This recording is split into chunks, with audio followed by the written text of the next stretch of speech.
HSC পরীক্ষা 2025 এর জন্য একটি গুরুত্বপূর্ণ নোটিশ কিন্তু প্রকাশিত হয়েছে। তোমরা দেখতে পাচ্ছ একটা নিউজ পেপারে, যেখানে বলা হয়েছে এইচএসসি পরীক্ষা 2025 নিয়ে জরুরি নির্দেশনা। তো নির্দেশনা কি আমরা যদি দেখি, যে নির্দেশনাগুলো জানা শিক্ষার্থীদের জন্য অত্যন্ত গুরুত্বপূর্ণ। পরীক্ষার রুটিন প্রকাশের সাথে সাথে শিক্ষার্থীদেরকে 14 নির্দেশনা কে জানানো হয়েছে। তাহলে 14টা কি করেছে? নির্দেশনা জানানো হয়েছে। পরবর্তীতে আবার শিক্ষা মন্ত্রণালয় থেকে এইচএসসি 2025 নোটিশ প্রকাশ করার মাধ্যমে 33টি নির্দেশনা জানানো হয়েছে। তবে সকল নির্দেশনা শিক্ষার্থীদের জন্য জরুরি নয়। আমরা শিক্ষার্থীদের জন্য যে সকল নির্দেশনা জরুরি তার নিচে উপস্থাপন করা রইল। অর্থাৎ টোটাল হলো 33টা নির্দেশনা করেছে, তার মধ্যে যেগুলো গুরুত্বপূর্ণ জরুরি নির্দেশনা তোমাদের জন্য, সেইগুলো এখানে পয়েন্ট আকারে বলা হয়েছে। 1, পরীক্ষার কেন্দ্রে শিক্ষার্থীদেরকে 3 ফুট দূরত্ব বজায় রেখে বসতে হবে। এটা আশা করি তোমরা এতদিনের মধ্যে অবশ্যই জেনে গেছো। এটা প্রিভিয়াস একটাতেও কিন্তু প্রকাশ করা হয়েছিল। তো পরীক্ষার কেন্দ্রে 3 ফুট দূরত্ব বজায় রাখতে হবে, এটা আমরা মোটামুটি সবাই জানি, যার মাধ্যমে হয়তোবা হেল্প বা সাহায্য বলে যে কথাটা থাকে, তো সেটা হয়তোবা তুলনামূলক একটু কমে যাবে আর কি। প্রতি 20 জন শিক্ষার্থী প্রতি একজন শিক্ষক দায়িত্ব পালন করবে। অর্থাৎ তুমি যদি এখান থেকে এই পর্যন্ত নোটিশটা দেখো, তাহলে বুঝতে পারবা যে খুব সহজেই যে 20 জনের প্রতি যদি একজন শিক্ষক থাকে এবং 3 ফুট দূরত্ব যদি বজায় থাকে, তাহলে মানে কিন্তু পরীক্ষাটা অনেক কঠিনই হতে চলেছে। এরপরে বলা হয়েছে পরীক্ষা কেন্দ্রে 9:30 পরে কেউ প্রবেশ করলে তার সকল তথ্যগুলো বোর্ডের কাছে পাঠাতে হবে। অর্থাৎ 9:30 আগেই তোমাকে কি কেন্দ্রে পৌঁছতে হবে, 9:30 পরে যেন কেউ কেন্দ্রে না যায়। এই জিনিসটা মনে রাখতে হবে। তোমাকে মিনিমাম ঘন্টাখানিক আগেই কি করতে হবে? পরীক্ষা কেন্দ্রে প্রবেশ করতে হবে, যেন পরীক্ষাতে যায় বোর্ডে যায় কোনো ঝামেলা না হয়। কেননা 9:30 পরে যদি তুমি কেন্দ্রে প্রবেশ করো এবং সেখানে যদি বোর্ডের সকল তথ্য পাঠাতে হয়, তাহলে কিছু সময় তো অপচয় হবে নাকি, একটা হয়রানি হবে, একটা ভয় ভীতি তোমরা পাবা। তো আমি মনে করি বোর্ড পরীক্ষাতে রাইট টাইম বা ইন টাইমে যাওয়াটাই সঠিক বুদ্ধি। পরীক্ষা শুরু 10:30 কেউ প্রবেশ করতে পারবে না। অর্থাৎ 10:30 যদি কোনো কারণে বেজে যায়, তাহলে কেউ কিন্তু প্রবেশ করতে পারবে না, সেটা শিক্ষার্থী হলে সেও কিন্তু পারবে না। আর গতবার এইচএসসি পরীক্ষা, তারপরে এবার এসএসসি পরীক্ষাতে এই ধরনের আমরা কিন্তু বিষয়গুলো দেখতে পাচ্ছি যে শিক্ষার্থী লেট হয়ে উপস্থিত হয়েছে এবং পরবর্তীতে কেন্দ্রে প্রবেশ করতে না দেওয়ার কারণে তারা কিন্তু ওই বোর্ডের সামনে যা হরতাল করেছে, এই ধরনের আন্দোলন করেছে, এই বিষয়গুলো কিন্তু তারা করেছে। আমি আশা করি তোমরা রাইট টাইমে যাবা, যেন তোমাদের কোনো প্রবলেম না হয়। শুধুমাত্র সায়েন্টিফিক ক্যালকুলেটর ব্যবহার করার অনুমতি রয়েছে। কোনো প্রকার মোবাইল ফোন বা ইলেকট্রিক্যাল ডিভাইস নেওয়া যাওয়া যাবে না। তো আশা করি তোমরা এটা সবাই জানো, প্রিভিয়াস এইচএসসি পরীক্ষা দিয়েছো, সেখানেও এই বিষয়টা ছিল। তো এইচএসসি পরীক্ষাতে তো এই বিষয়টা আরো ভালোভাবে থাকবে। এখানে ক্যালকুলেটর বিষয়ে বললে ভালো হয় যে ক্যালকুলেটর 100 এর নিচে হইলেই ভালো হয়, বা 100 পর্যন্ত হইলেই ভালো হয়। উপরে যে ক্যালকুলেটরগুলো আছে যেমন 991EX, তারপর আরো কিছু যেগুলো আছে সেগুলো কিন্তু না নেওয়াটাই ভালো, আই হোপ। যে কারণ সেখানে যদি এই ক্যালকুলেটরকে আটকে দেয়, সেক্ষেত্রে কিন্তু তোমার প্রবলেম অনেকটাই হবে।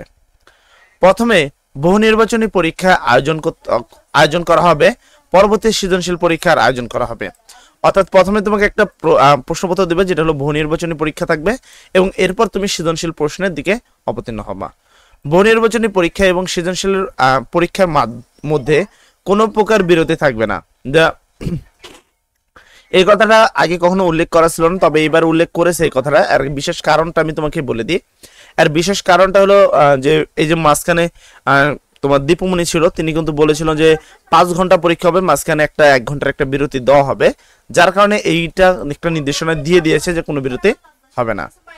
বহু নির্বাচনে সৃজনশীল এবং ব্যবহারিক অংশের শিক্ষার্থীদেরকে পৃথকভাবে পাশ করতে হবে।